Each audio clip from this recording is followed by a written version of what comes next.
Welcome to The Late Show. I'm your host, Stephen Colbert. It is so good to be back, isn't it? We've only been off for a couple of days. Yeah. And holy moly. News? I can't leave you alone for 5 minutes. I leave town to go to the Emmys, and the last words out of my mouth are, "Don't break anything." I come back, look at this place. When I left, it looked like smooth sailing for the Senate confirmation of Supreme Court nominee and judge full of dread, Brett Kavanaugh. Last week, we found out that a woman had written an anonymous letter to Senator Dianne Feinstein accusing Kavanaugh of sexually assaulting her at a party when they were in high school. It's a horrifying story and a serious accusation. But Republicans were ready to dismiss it until the woman came forward over the weekend. Her name is Dr. Christine Blasey Ford, and she's willing to testify under one condition, that the FBI investigates the charges before there's a Senate hearing. Seems reasonable, but that was rejected by Chairman of the Judiciary Committee and man who's got a real zinger for the lady nurse today, Chuck Grassley, who says there's no need for the FBI to investigate the Kavanaugh allegation. Oh, so the hearing comes before the investigation, just like on the classic TV show, Order and Law. Yes, Order and Law.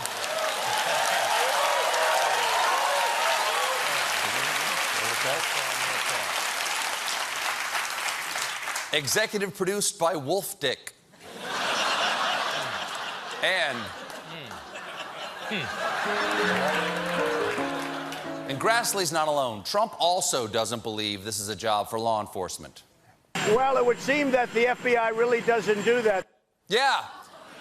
The FBI doesn't have time to investigate sexual assault. That takes precious time away from finding real criminals like the author of the anonymous op-ed.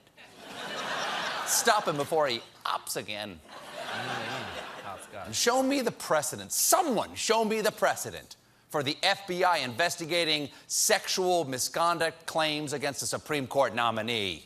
The first I learned of the allegations by Professor Anita Hill was on September 25th, 1991, when the FBI came to my home to investigate her allegations. All right. I guess all Dr. Blasey Ford's asking is that Congress treat her with the same respect and dignity they gave Anita Hill. The bar could not be lower if you dropped it in the Marianas Trench. Now, Kavanaugh has categorically denied the allegations against him, and one of his most ardent defenders is Senator Grassley, who released a letter in which 65 women from Kavanaugh's high school days attested to his integrity. First off, what teenage boy knows 65 women? I'm 54, and I know like 5. There's my wife. Anna Kendrick was on the show last week. Does the lady on the raisin box count? Because I think about her a lot.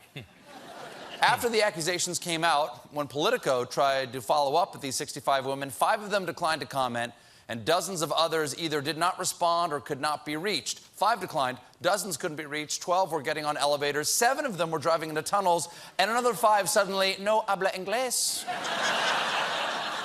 Even if Kavanaugh is guilty, Grassley says it's not that big a deal. You understand, we're talking about 35 years ago. I'd hate to have somebody ask me what I did 35 years ago. Yeah, who knows what kind of youthful hijinks Grassley was up to when he was a 49-year-old senator. Another staunch Kavanaugh defender is Utah Senator and murderous puppet Orrin Hatch. Hatch doesn't believe it happened, not that he's calling anyone a liar. Do you think that this in any way is going to derail his nomination? No, he's a straight shooting, honest guy. I think when people listen to him, they'll know that he's all right. And do you think that any of these claims are legitimate? No, I don't. I think this woman, or whoever she is mixed up. Yeah, she's mixed up. You know that thing where you remember being the victim of a violent sexual assault and you remember that there was a witness there, and you talk to your therapist and your husband, and before the guy's a nominee, you write a letter to your congresswoman describing the attack, and she forwards it to your senator. You've taken past a lie detector test, and then later it turns out your glasses were on the kitchen counter. It's just a mix-up. Just totally mixed up. Wow.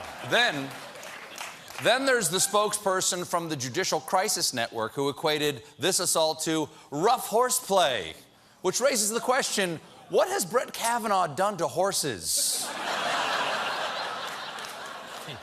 Can't help my horse. All of these defenses are part of the GOP's attempt to have it both ways. He didn't do it, and if he did, it doesn't matter.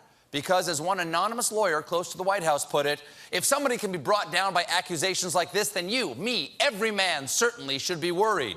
No. No, they shouldn't. Not every man goes through a sexual assaulter phase.